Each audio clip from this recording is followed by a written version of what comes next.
And the impact of climate change on public health in Israel will be explained by Professor Davidovitch, and he will take Israel as an example.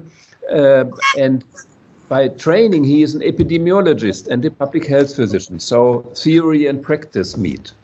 He's an inaugural director or dean of the School of Public Health at Ben Gurion University in Israel. And also he's a professor and chair in the Department of Health Systems Management, so solution-oriented. His teaching and research interests include health inequalities, health policy, health promotion, but also public health history and ethics, a very under-evaluated topic. Health and immigration, we will come to this, and of course environmental health. Dr. Davidovitch is chair of the Israel Association of Public Health Physicians, and he is also affiliated with the Center for the History and Ethics of Public Health at Columbia University and the School of Public Health at the University of Illinois, Chicago. So we are looking very much forward to your talk now from a person from theory and practice, from ethics and economics. Please.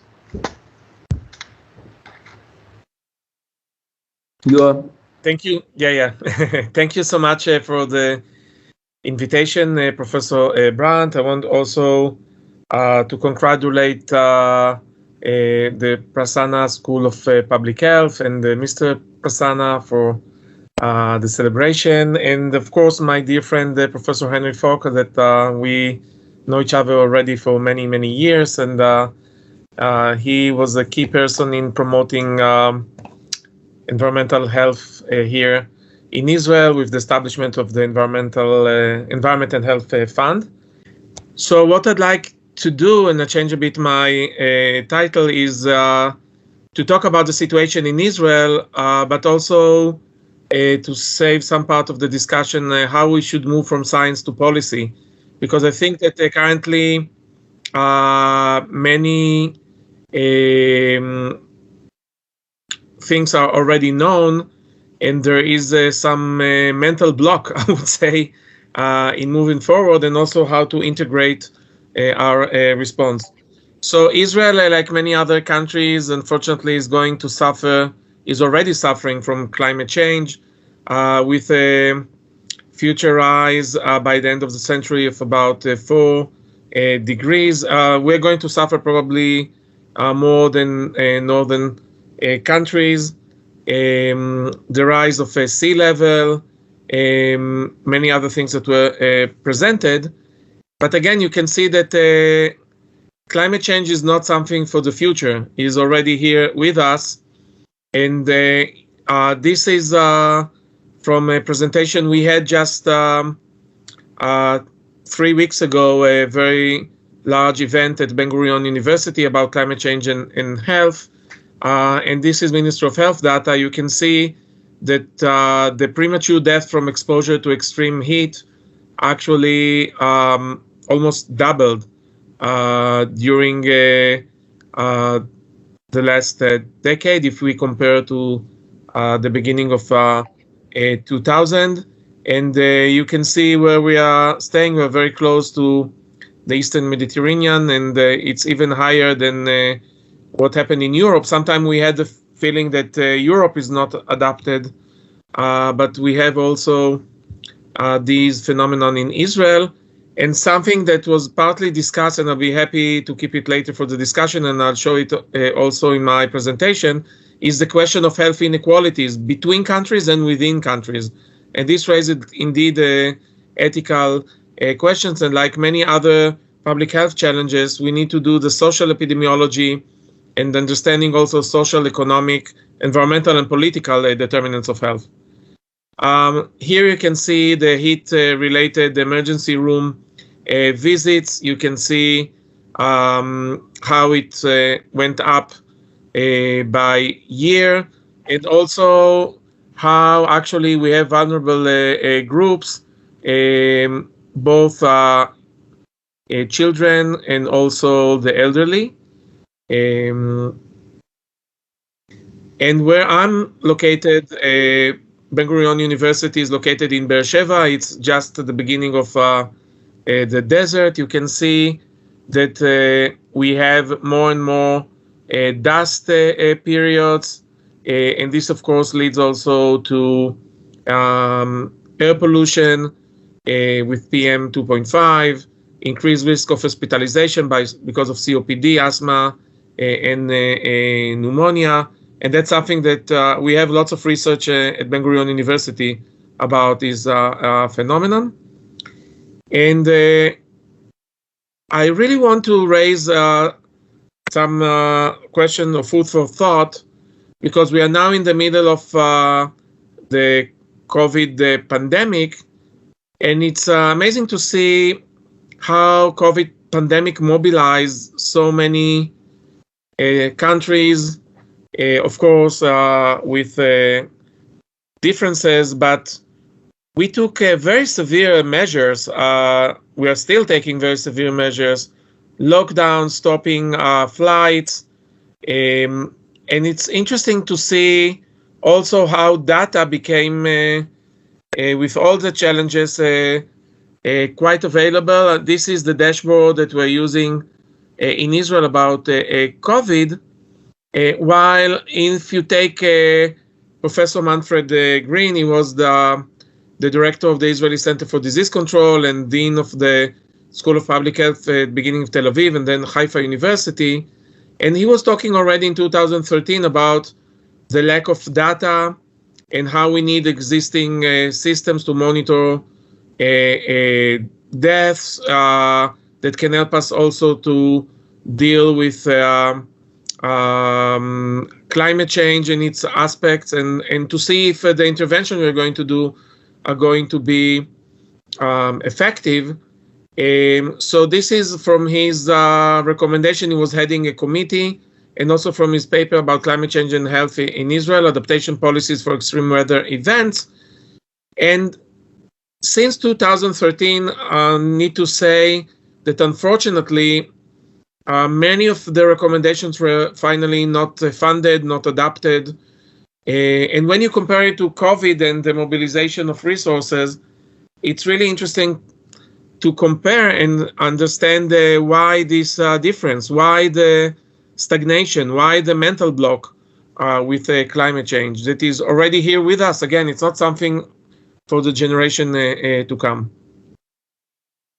And I think in the Lancet Countdown report, we also see some of this frustration, okay? We see that on one hand, there is some progress observed in countries regarding the health sector, but actually services, application for services to policymaking is very low.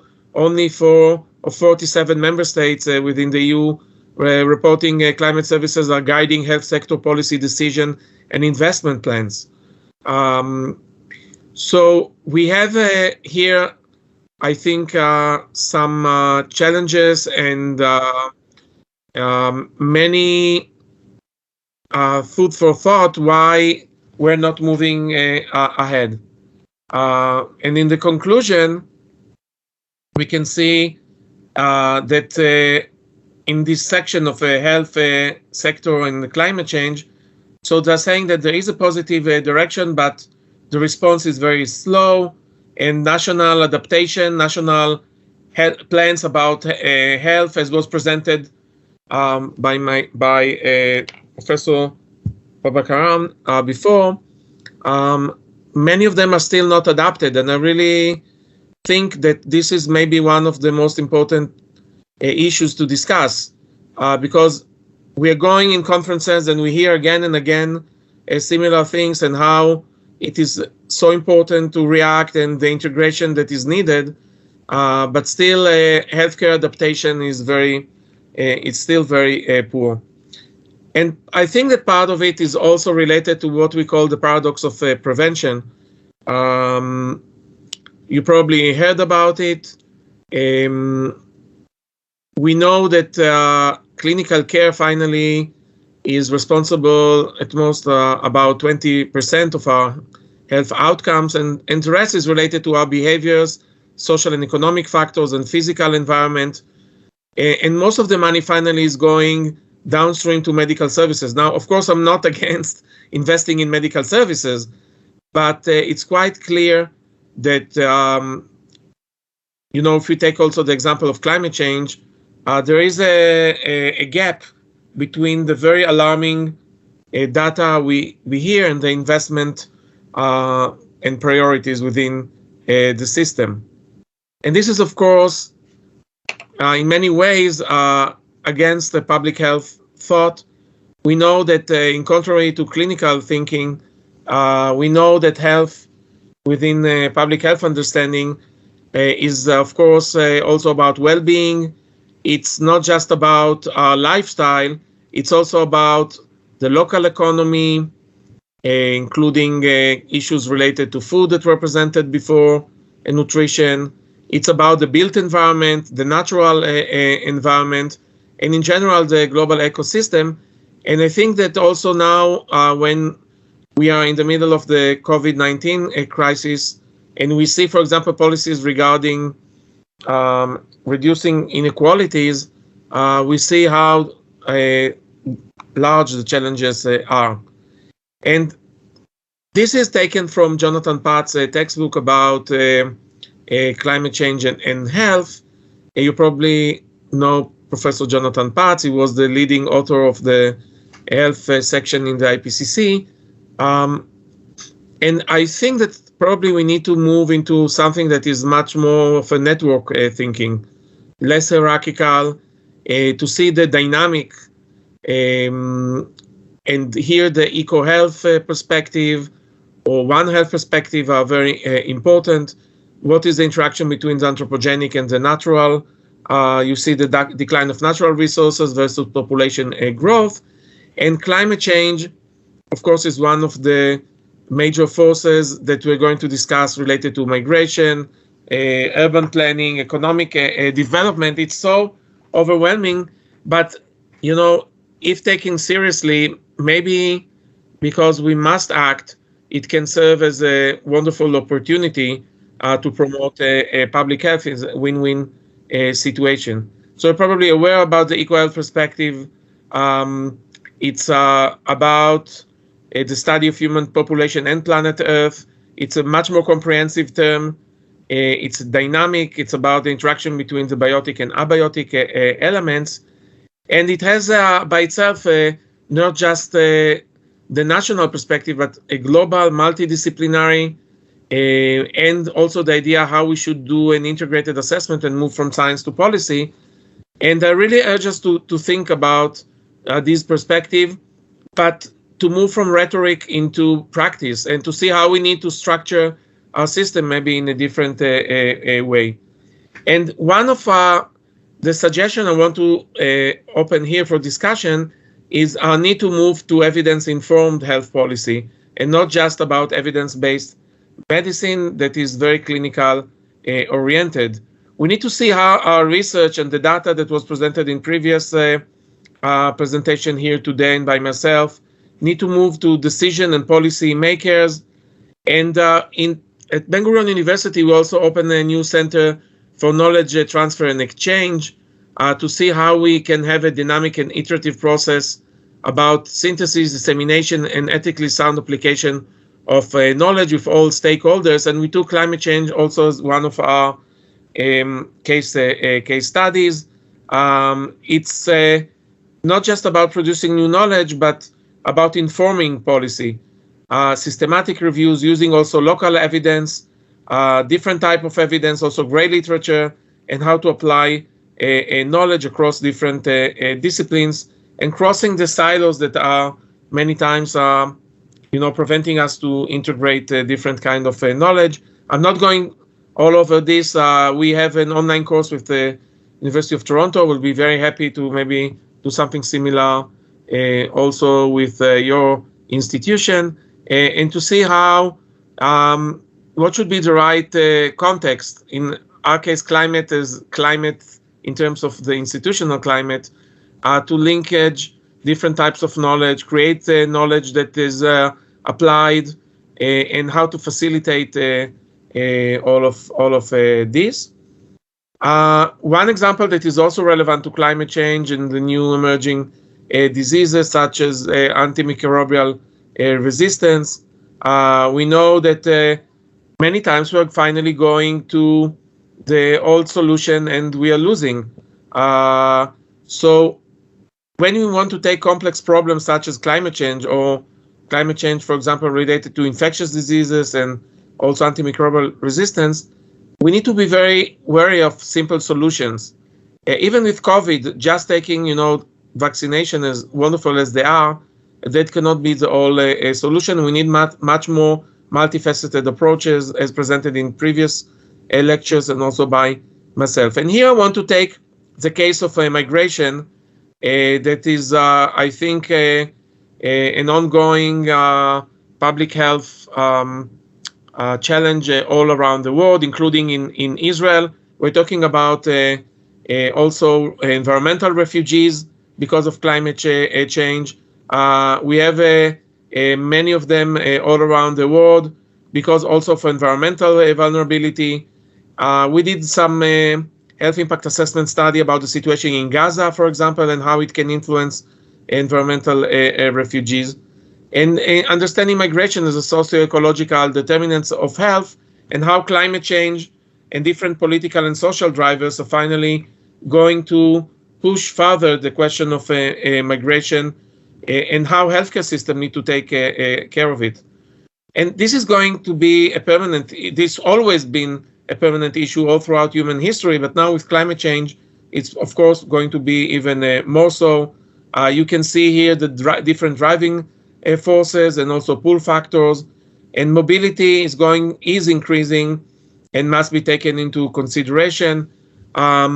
We know that climate change can create internal migration, people looking for better places, for better work.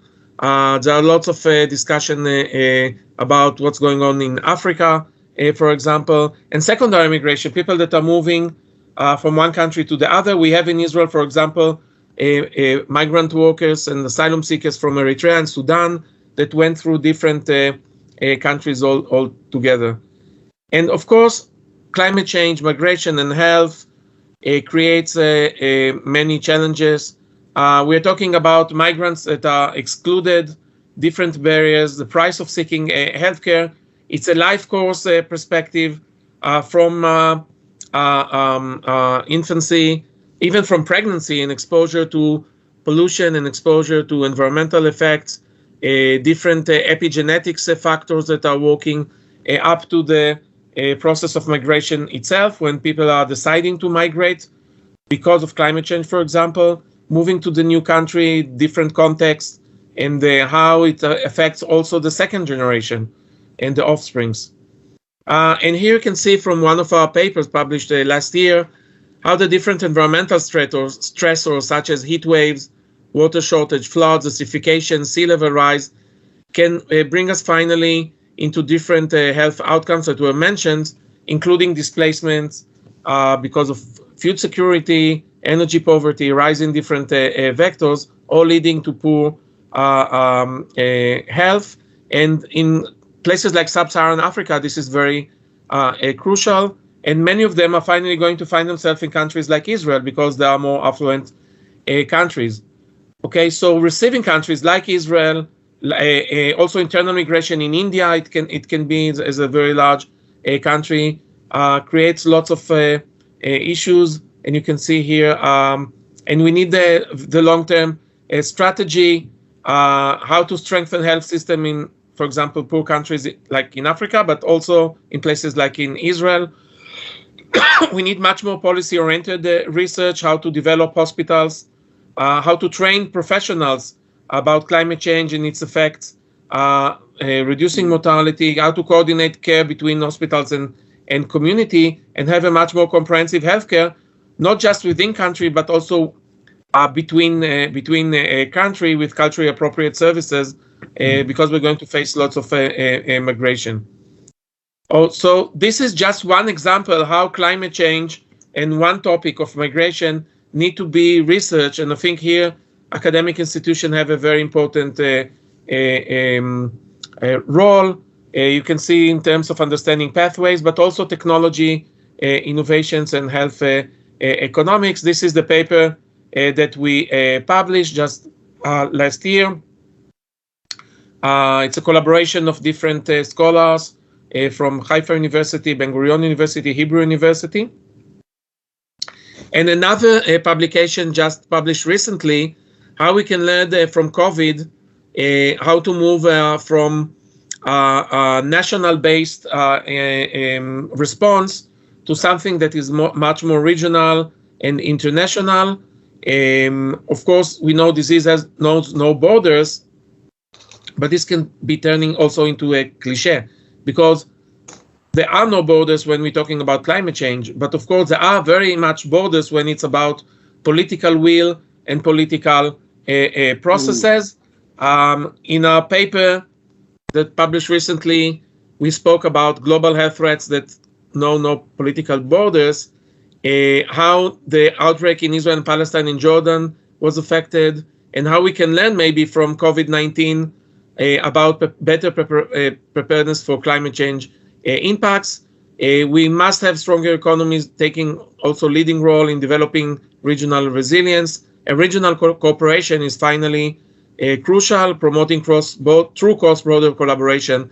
And this is very difficult in the current political situation, but we can work from below, bottom up, and there are many colleagues that are working together. The paper that we published actually several papers, emerged from a seminar we had in Italy just before COVID. I mean, it was January 2020.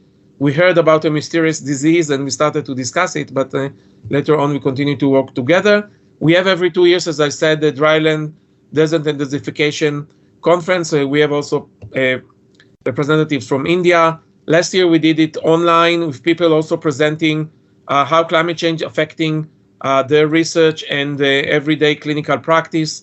Every speaker sent a video clip, and there were about fires. And just to conclude, again, many diseases we know are climate sensitive. Climate change is affecting our health through different pathways, and this can be also an opportunity to work, because we must work on a cross sector. This is also the whole idea behind public health, and it's a challenge, but it can also help us maybe building trust and solidarity.